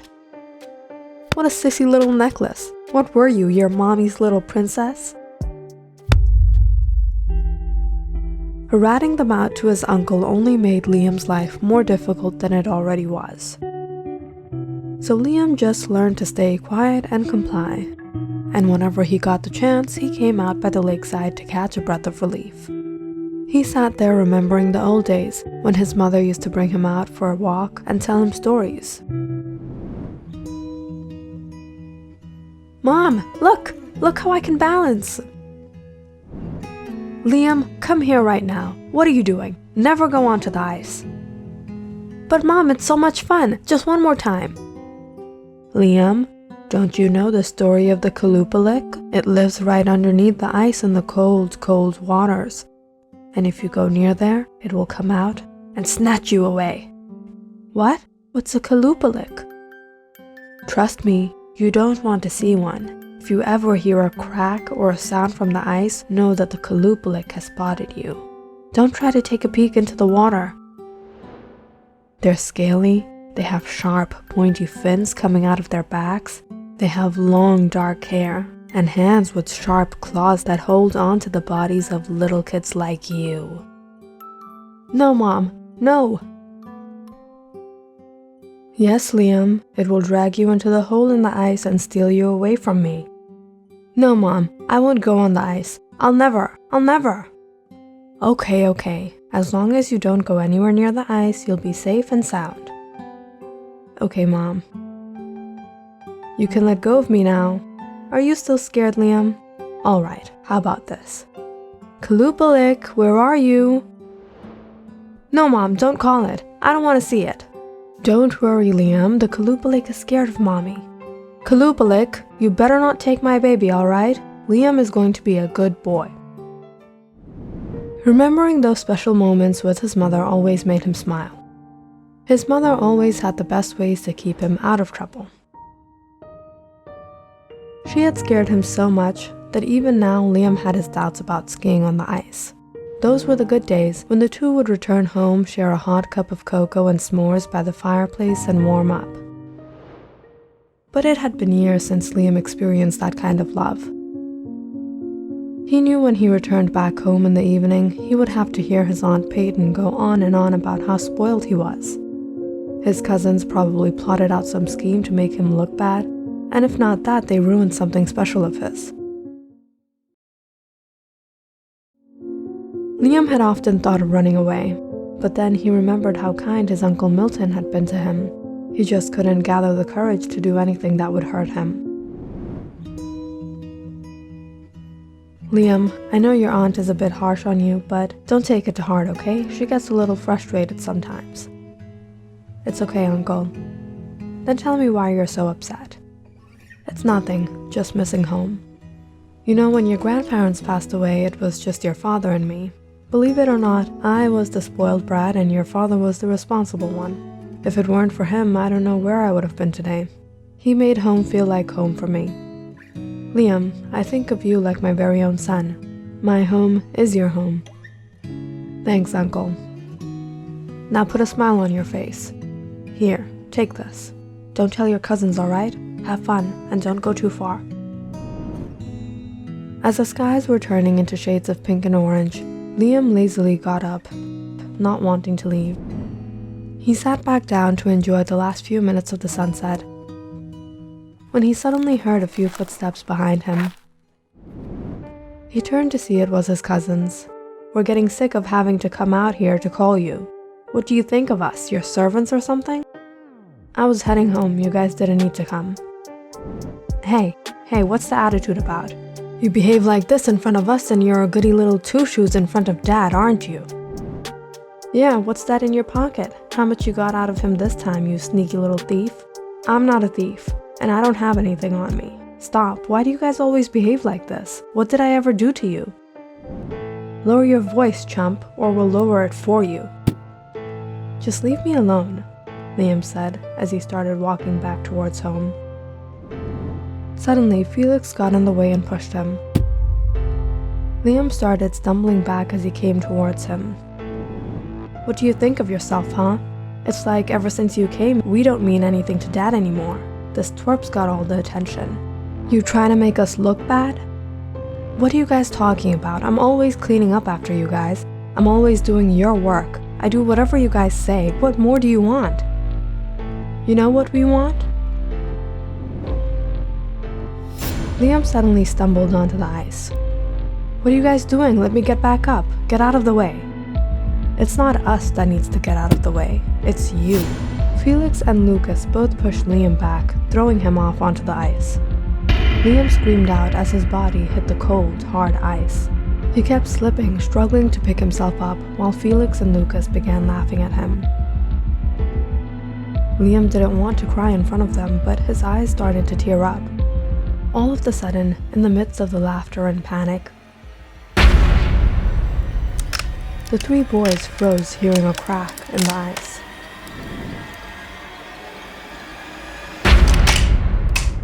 Liam widened his eyes, seeing the ice underneath him begin to split.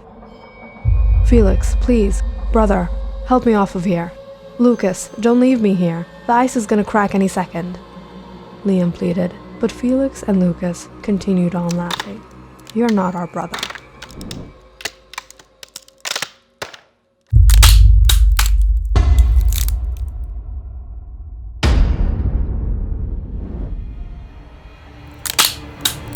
No.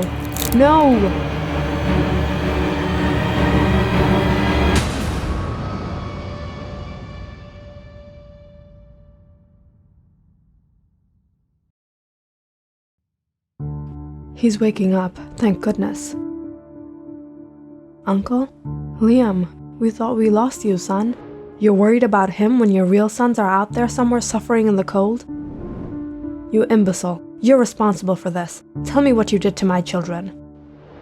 Peyton, behave yourself. The boy just now came to his senses and look at the way you're treating him. Liam, tell us what happened. We found you freezing on the shore. I don't remember anything after I fell into the water. When the boys hadn't returned home, Milton and Peyton went out to search for them. They found Liam in an unconscious state, and Felix and Lucas were nowhere to be seen.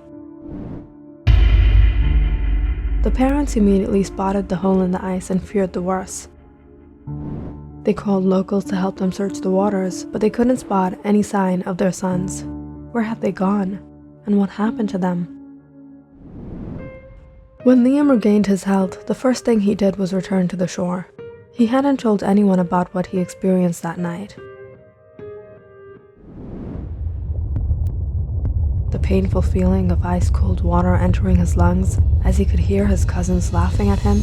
But something bizarre happened that night. Liam wouldn't have survived if he wasn't pulled out of the freezing waters. He thought it was Felix and Lucas. Just until he heard their screams in the distance. What is that? Felix, run! Lucas, no!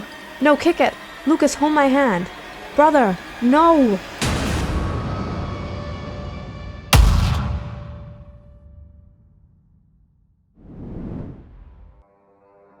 Was it all a dream? Or had he started hallucinating in that state? Liam walked to the edge of the icy lake.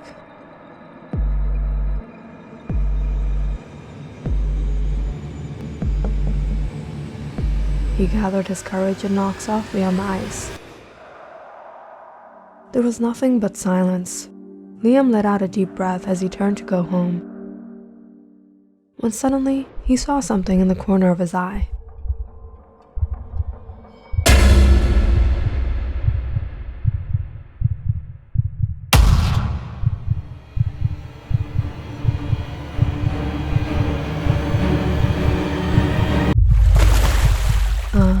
Lupalik? Click on the subscribe button and check out more awesome videos on our channel. And don't forget to press the bell icon because you know it's interesting.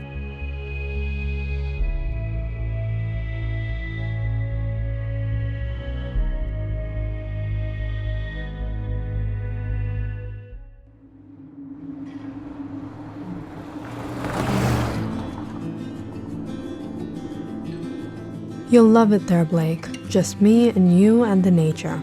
Dad, I've been waiting for this trip for the past month.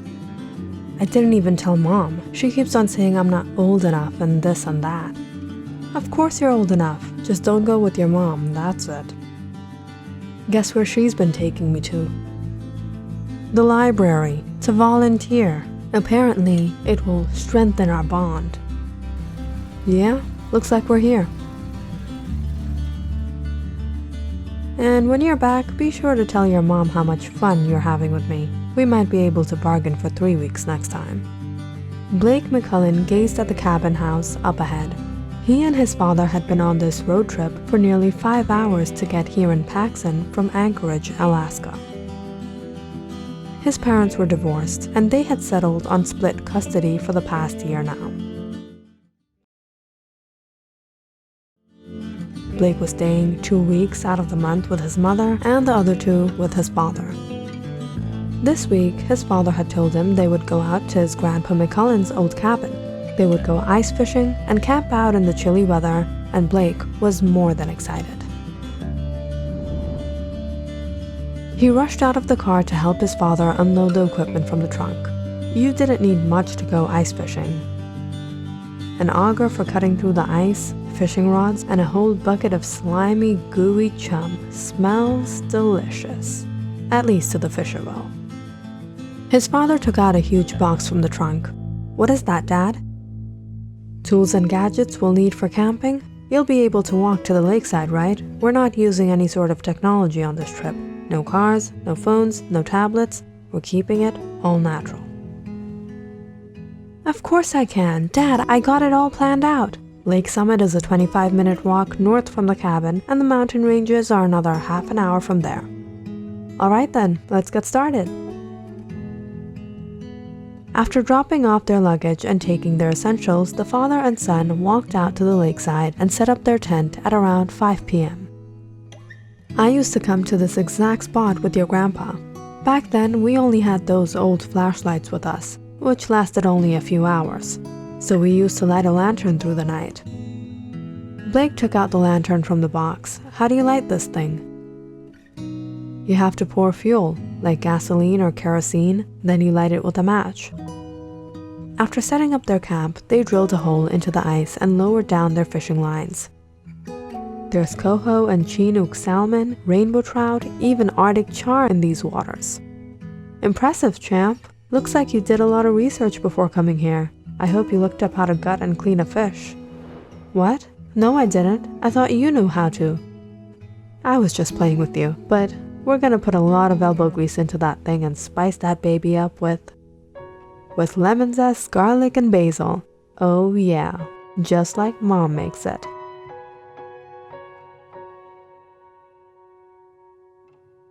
It took much longer than they expected, but hours later they finally reeled in their first catch, amazed to see a large chinook salmon flopping around on the hook. You always hold a fish with one hand behind the gill plate and the other hand behind its belly. Now come on, you will take out the hook. Me? Really? Blake excitedly took out his multi-tool and pulled out the pliers. The father and son removed the hook and got to work cleaning up and gutting the fish. His father lit a fire while Blake attempted to cut up the fish. However, he was failing badly.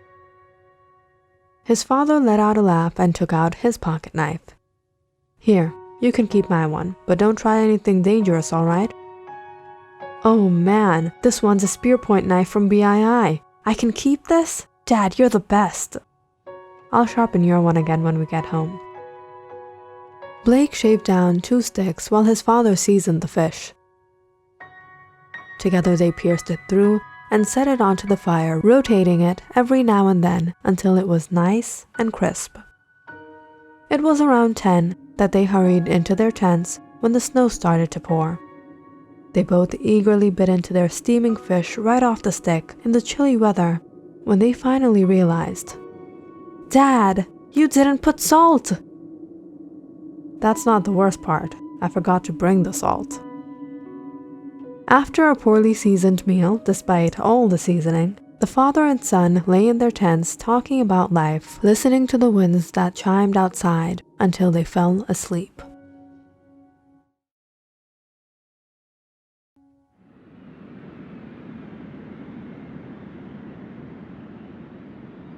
The next morning, it was still snowing heavily. They decided to head back to the cabin, freshen up, and huddle by the fireplace with some sweet cocoa. Blake was having a great time in this remote, one-room mountainside cabin, practically in the middle of nowhere. The nearest gas station was miles away, and the stores were an hour's drive.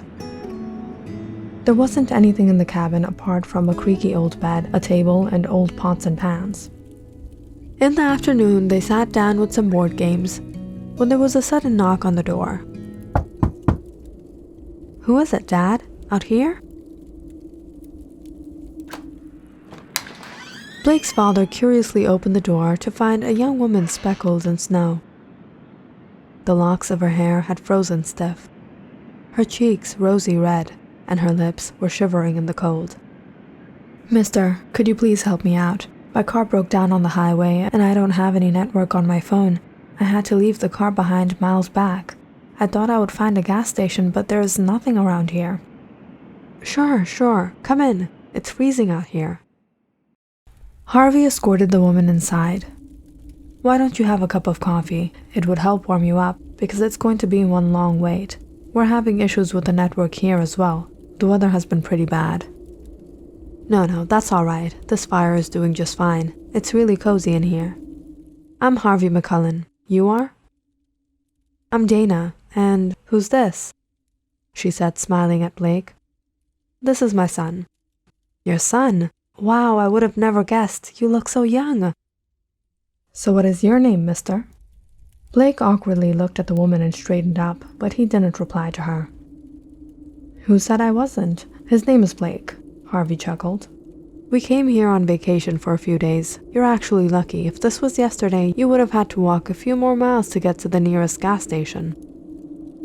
Sometimes fate brings people together, Dana said, looking into Harvey's eyes. Blake stared at his father smile at the woman. He didn't like where this was going. So, is your wife also here?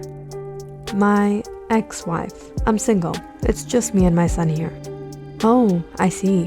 What about you? Am I single? Dana smirked. Blake grumpily packed his board game and sat back holding his cheeks, listening to his father speak, or rather flirt with the woman. If you don't mind me asking, but what I meant to say was if you're alone, where were you headed to?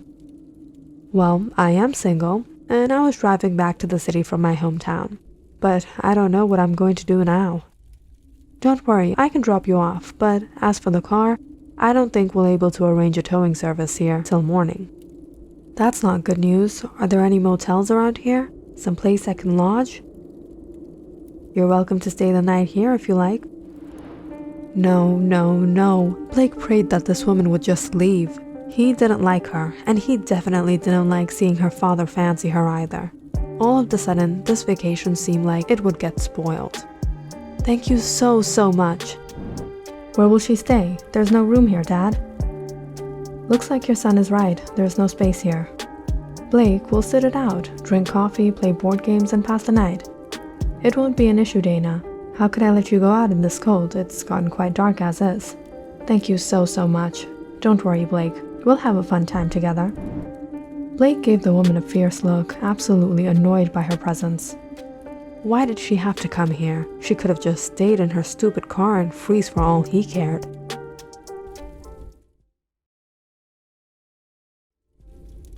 He sat there to the corner of the room, irritated to his core.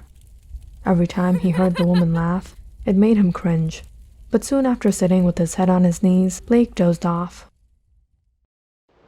But about an hour later, when he woke up startled, he found the cabin strangely silent. It was empty. Where was his father? Where was that annoying woman? Blake suddenly became anxious. Where did they both go? There was a treehouse behind the cabin. Had they gone there together to be alone? Blake held his head, closing his eyes shut as horrible thoughts crossed his mind. He hoped nothing like that happened. However, suspicious as he was, Blake grabbed his jacket and went out.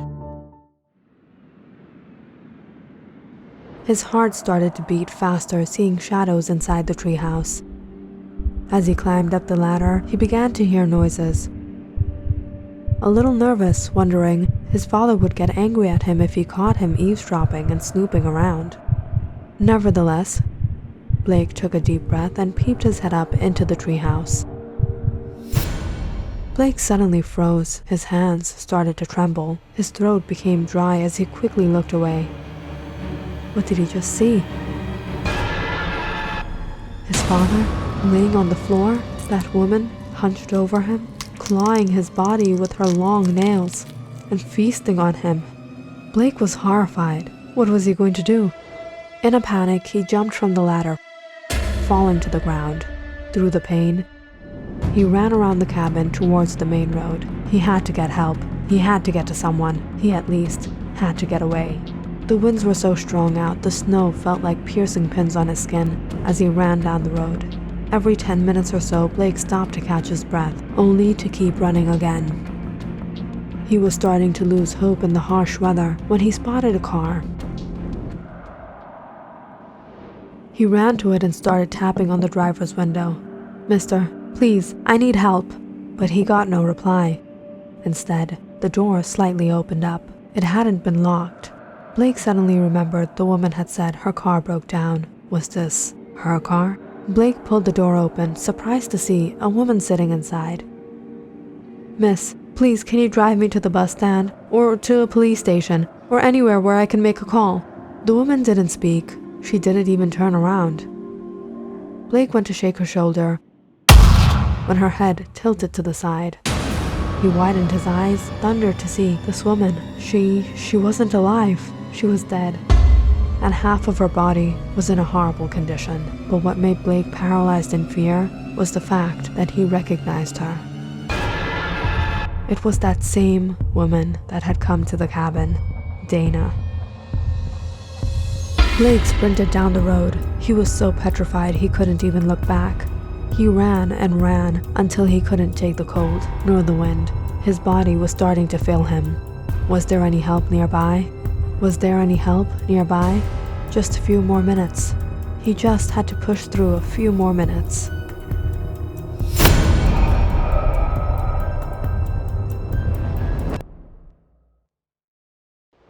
He's breathing. Pick the boy up. Bring him inside, quickly. Blake woke up inside a store. He was sitting on a chair, wrapped in blankets, as a woman sat there rubbing his hands. A man walked out with a steaming cup of milk. Where am I? Blake said. Don't worry. You're safe. We found you unconscious on the highway. What's your name? What happened to you? Blake anxiously told the couple what had happened the previous night. How he had fled from his home. The horror he witnessed. My father. I left him there. I need to get help. No one seemed to believe anything he said. However, they arranged a few men to return and search for Blake's father. It was on the way that they discovered what the boy had said was true. They found the woman in the car, half-eaten. They continued on to the cabin and also found his father in a similar condition. Looks like it was a bear attack. There are a lot of grizzlies out here by the mountains. No, it wasn't a bear. It was a girl. It looked just like her, I swear. I saw her with my own eyes. It was a girl.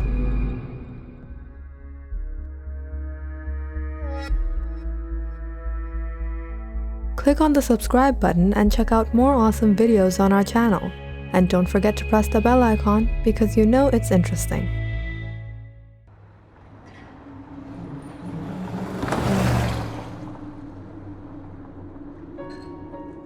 This is the Johnson 24/7 gas station, located on Route 2 on the outskirts of the small town of Bolton in Vermont. Bolton didn't have a large population. There were only a few hundred people residing here. But the small town was a tourist destination for ski lovers. It was home to the Bolton Valley Ski Resort, where tons of people visited during the winter season. Apart from the seasonal peak in business, Interstate 89 ran through this town from the state capital of Montpelier to the lakeside city of Burlington.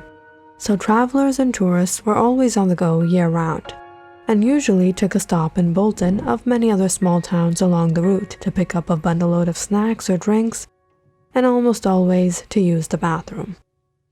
Stephen Johnson owned this gas station. He hired some employees to work the day shift while he himself worked the night shifts. He and his wife, Amanda, lived in a small house not too far from the station. The days in winter were really short here in Bolton. The sun would set a little after 4 and it would be dark as night as early as 5 p.m.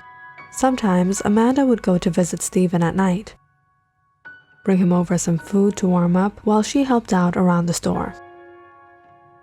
It had snowed a great deal for the past few days in this small town, and the weather was freezing cold outside. Nevertheless, the winter wonderland only made the holiday season even more special. Amanda packed some dessert and got ready to go out. What kind of Christmas Eve would it be without being together with her beloved? But Stephen had taken the car to the station, so Amanda would have to walk her way there. When she left her home, she literally had to drag herself through a few feet of snow before she got to the sidewalk. It was not just Amanda, but everyone in Bolton was in 10 layers of sweaters and jackets, wearing their hats and scarves wrapped around their entire face to shield off the piercing winds. As Amanda walked down the lonely road, all she could hear was the soft crunching sound of the snow under her boots. She couldn't wait to get to the station and warm up. Amanda, it's freezing outside. Why did you come here in this weather? Who was I going to share these cinnamon cookies and coffee with at home? Did you expect me to stay home alone on Christmas Eve? If you were going to celebrate Christmas at the gas station, what was the point of having me decorate the entire roof with all those lights? We should have put those neon reindeers on top of the station instead. And what, make this Santa's pit stop? Alright, enough of the jokes. There's some customers coming in.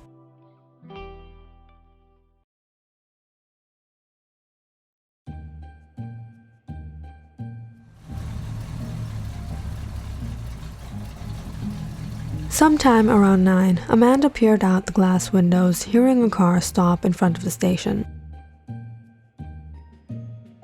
She saw a man walk out of the car, but couldn't make out his face under the cap he was wearing. He took out a pair of gloves and wore them. Amanda found it quite odd for someone to wear gloves right before heading inside.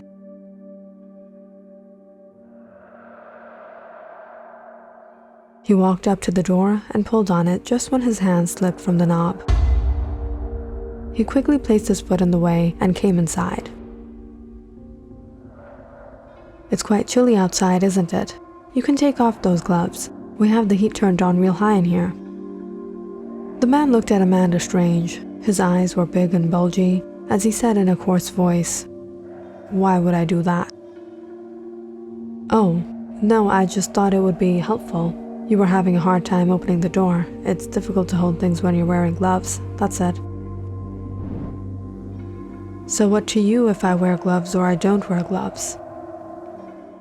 It was just a friendly advice. "It's better to keep your advice to yourself," the man said as he walked down the aisle. Amanda got a strange feeling from this man. Why was he being so rude? She walked out to the bathroom door and called her husband. "Stephen, how long are you going to take? Hurry up in there." She quickly looked over her shoulder and saw the man looking through the medicine shelves before he went into the second aisle.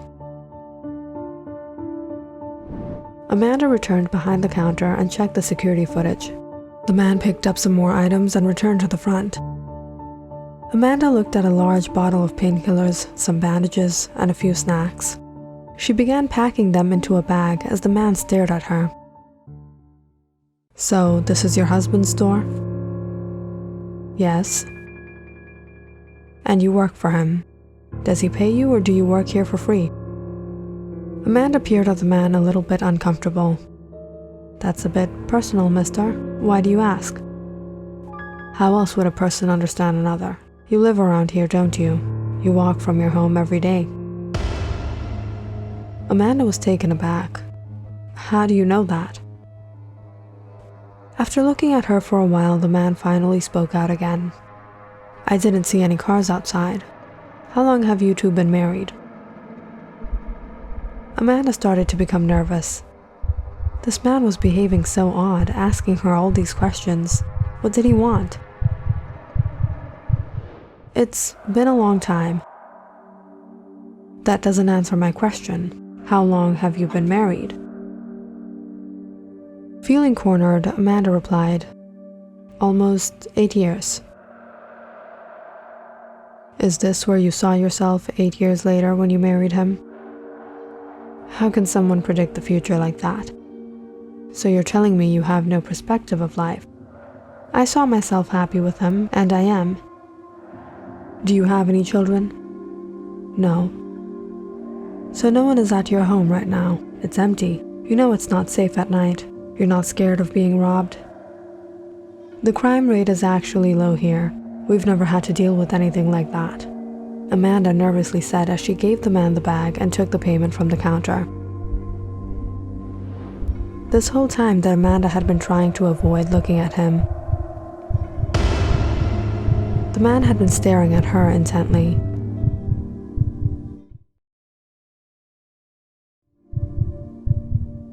As he turned towards the door, Amanda breathed out in relief, just until he halted and turned around again.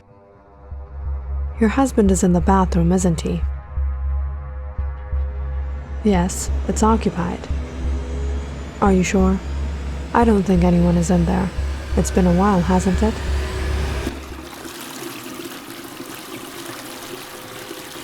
That's when the two heard the sound of the toilet flush inside. I think he's almost done. He'll be out in a while. You can use the bathroom after him. Right. Thank you. I'll be back for my car. Sure, no problem. I'll go knock on the door, Amanda said as she hurried to the bathroom. Stephen, there's a customer here waiting online. Could you please hurry? The man looked over his shoulder with a peculiar smile on his face before he went out the door. As soon as he left the store, Amanda hurried behind the counter and grabbed the phone. She called 911 while she watched the man go around to the trunk of his car and place the bags inside. As soon as he caught sight of her looking at him, he quickly got into his car and drove off. Nonetheless, Amanda locked the doors and reported everything that had happened to the police.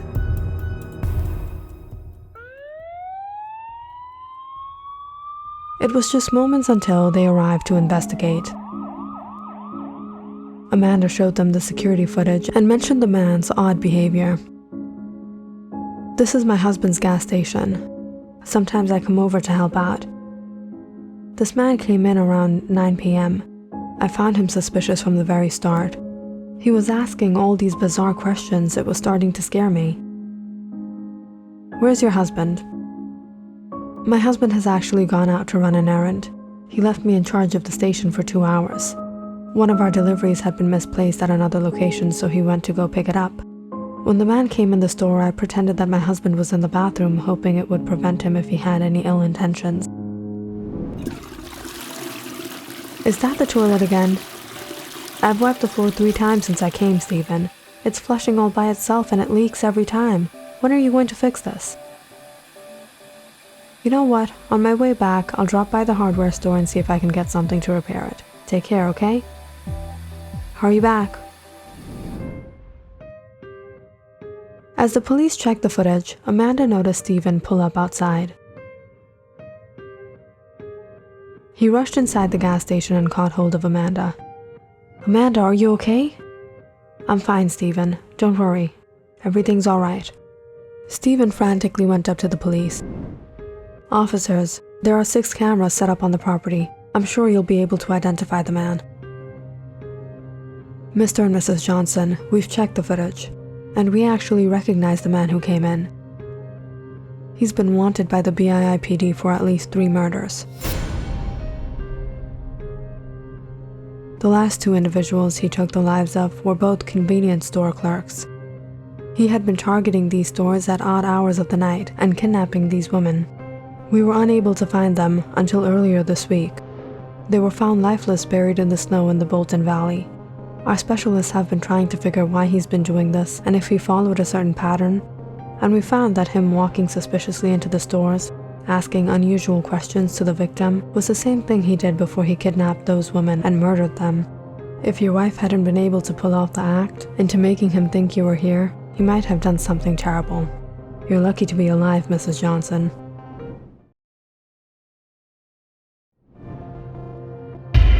Amanda and Stephen looked at each other in horror. It just wasn't that Amanda was able to figure her way out of this difficult situation, but if it weren't for the coincidence of the plumbing, she might have not been alive today. Click on the subscribe button and check out more awesome videos on our channel. And don't forget to press the bell icon because you know it's interesting.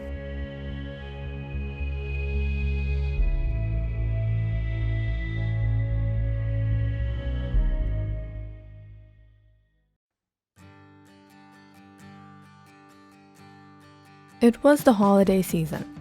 Christmas carolers were huddled together on the corner of every block, and their tunes were chiming in the air. The smell of pumpkin spice flew out of every house whenever someone opened their window, and everyone was eagerly waiting to get back home from the bitter cold of the winter wonderland and gulp down a steaming hot cup of cocoa. One of these festive days, a mother decided to visit her son for Christmas.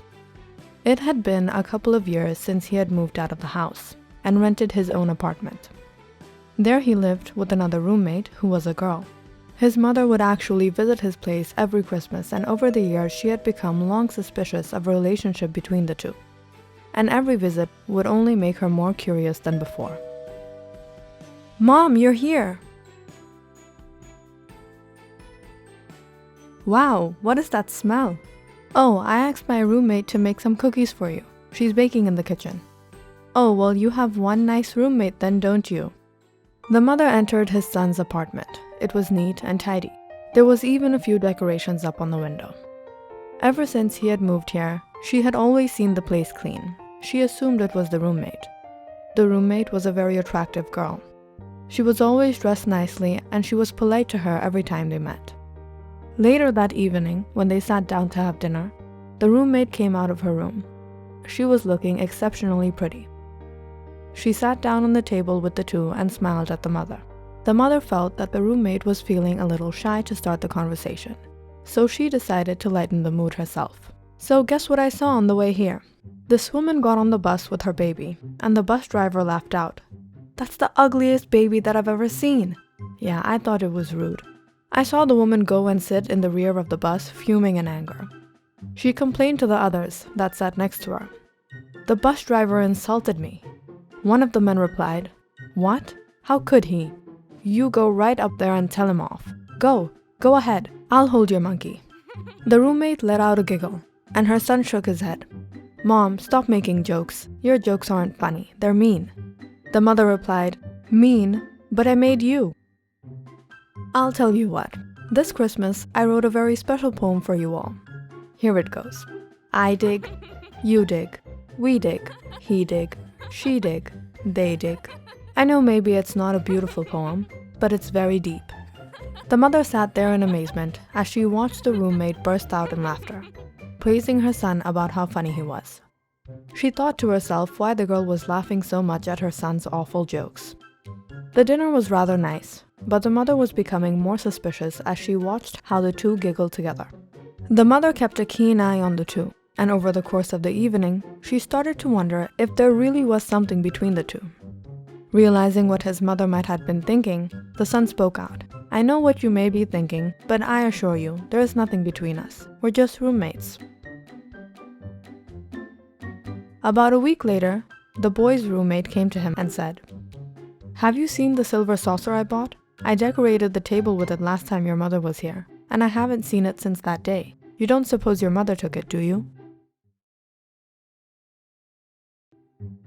The boy replied, "Well, I doubt that she would take home a silver saucer with her, but I'll email her just to be sure."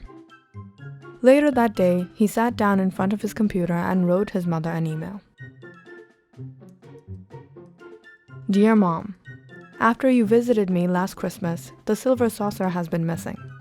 I'm not saying that you did take the silver saucer from my apartment, and I'm not saying don't take it, but the fact remains that ever since you were here for dinner that night, it's been missing. Love, your son." Several days later, the boy received a reply from his mother which read, "Dear son, I'm not saying you do sleep with your roommate, and I'm not saying that you don't sleep with her. But the fact remains that if she was sleeping in her own bed, she would have found the silver saucer by now under her pillow. Love, Mom."